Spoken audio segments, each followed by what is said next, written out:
ధర్మపురి అరవింద్కు బలిగింది గుండు. ముస్లిం ఓట్లు ఎటువైపు?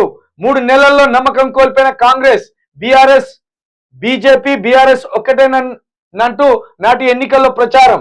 దోస్తి ఉందంటూ విష ప్రచారం చేసి లబ్ధి పొందిన వైనం. గత ఎన్నికల్లో రేవంత్ రెడ్డి పదే ప్రస్తావన. కాంగ్రెస్ సోషల్ మీడియాలో విస్తృత ప్రచారం.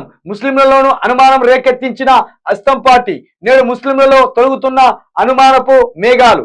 సీఎం రేవంత్ రెడ్డిపై ముస్లింలలో బలపడుతున్న అనుమానాలు. ఒకనాటి ఆర్ఎస్ఎస్ కార్యకర్త నేటి చోటే భయాన్న చర్చ.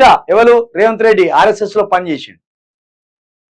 పార్లమెంట్ ఎన్నికల తర్వాత బీజేపీ గూట్కేన్ అంటున్న నేతలు, కమలం నేతల బహిరంగ ప్రకటనలు. ఈయన ధర్మపురి అరవిందే కదా. రేవంత్ రెడ్డి మళ్ళా బీఆర్ఎస్ లో బీజేపీలోకి వచ్చేస్తాడు. ఆ బీజేపీ మనిషే మా మనిషే అని ధర్మపురి అరవిందే అంటాను. కాంగ్రెస్ ను ఖాళీ చేసి రేవంత్ బీజేపీలోకి వస్తారంటున్న అరవింద్, బీజేపీని కేసీఆర్ కంట్రోల్ చేసిండు, కాంగ్రెస్ కు అంత సీన్ లేదు. నిజామాబాద్ ప్రెస్ మీట్ లో అరవింద్ ఉన్నది ఒప్పుకున్నాడు. అరవింద్ మొత్తానికైతే ఉన్న మాట ఒప్పుకున్నాడు అరవింద్. కాబట్టి అరవింద్ కాకుండా అక్కడ కూడా నిజామాబాద్ లో బీఆర్ఎస్ పార్టీ అభ్యర్థిని గెలిపిస్తేనే అక్కడ ముస్లింలకు భద్రంగా ఉంటారు, తెలంగాణ ప్రజలు కూడా భద్రంగా ఉంటారు.